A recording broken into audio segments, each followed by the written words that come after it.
All right, so reciprocals always have that. Reciprocal functions always have the hyperbolic shape, right? So those we can fairly easily graph with just knowing our transformational skills and so forth. But with rational functions, there's a lot more variety because we could have any polynomial on top and any type of polynomial on the bottom, right? So we still have the potential for asymptotes, right, though. So first of all, the way we find an asymptote usually is by setting the denominator not equal to zero, right? Basically, and this is kind of what they're saying: set it not equal to zero or equal to zero, and then that'll tell you where the asymptote is. So I like to start with not equal to zero, and then that way you don't forget that it's not that's where it doesn't exist. Okay, all right, and so that's how you find the vertical asymptote is you set the denominator not equal to zero. And then now with the horizontal asymptotes, if you have a situation where the denominator degree is higher than the numerator, so denominator degree is greater than numerator, then you're gonna have the x-axis is a horizontal asymptote, right? And remember the x-axis is where y equals 0. Okay. All right. Now, if the degrees are equal, okay, so here it's saying the denominator degree is equal to the numerator degree. If that's the case, then your asymptote is going to be your horizontal asymptote. You're going to have a horizontal one is going to be the leading coefficient of the numerator over the leading coefficient of the denominator. Okay. All right, and we'll do some examples so you can see that. So it's still going to be a horizontal asymptote. Now, if the degree on top is larger than the degree on the bottom, then you can use long division. You can use polynomial long division and rewrite the equation as this. Okay, so the function is going to be y equals the quotient plus the remainder over the divisor, which is just basically like, that's what we usually do, right? When we get a remainder, is we put it over to the divisor. So this is just basically using polynomial long division to get that. Okay. All right. Now this one is going to be an extra question. So it might be one that I put on the test as the, one of the challenge questions. And then on the assignment, it'll be in parentheses. Okay. All right. So let's see some examples. So number 3. So here we have a situation where we have a denominator x equals 2 or x plus 2. So we're going to set that not equal to 0, right? So I'm going to say x plus 2 is not equal to 0. And this will help us find the vertical asymptotes, okay?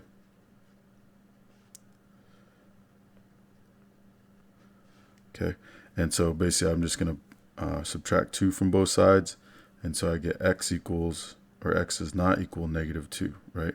So that's the vertical asymptote is that x equals negative 2.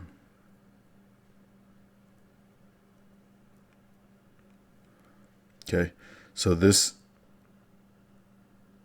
is the equation of the vertical asymptote, and this is the domain, right? Is x cannot equal negative 2. All right, so domain is x cannot equal negative 2. Let me put that a little closer.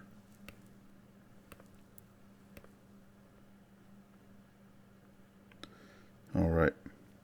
Okay, now for the horizontal asymptote, these are the same, right? And so if they're the same, we take the coefficients. Here we have an invisible 1, here we have an invisible 1. So our horizontal asymptote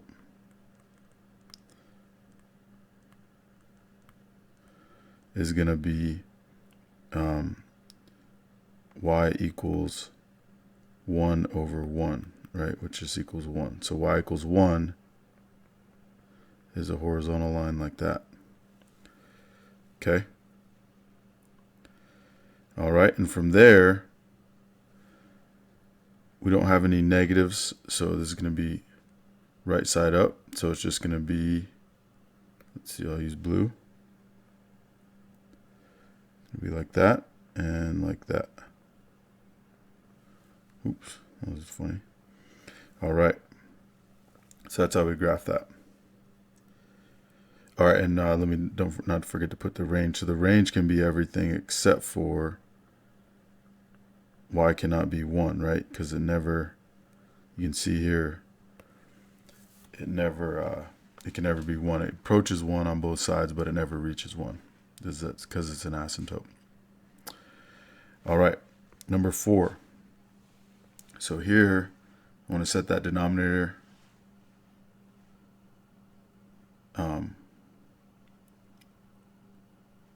not equal to 0. So we add 2 to both sides.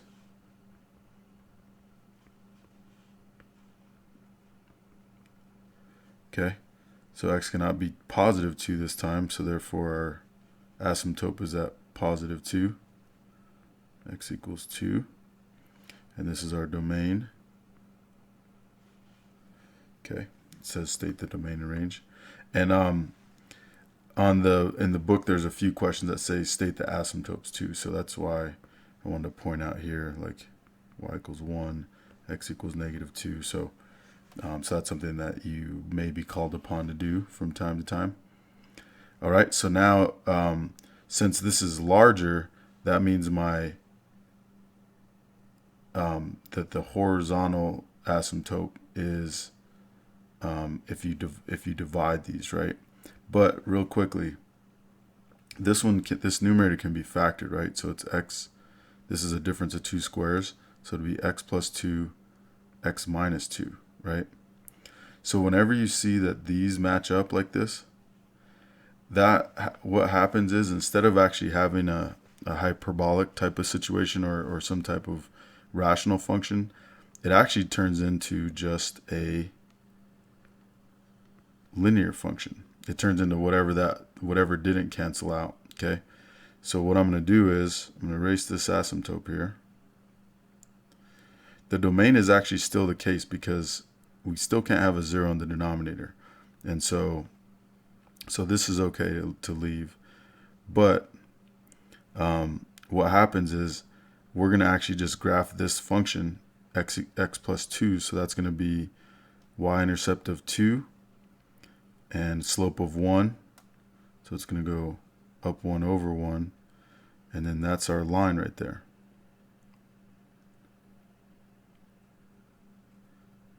Okay.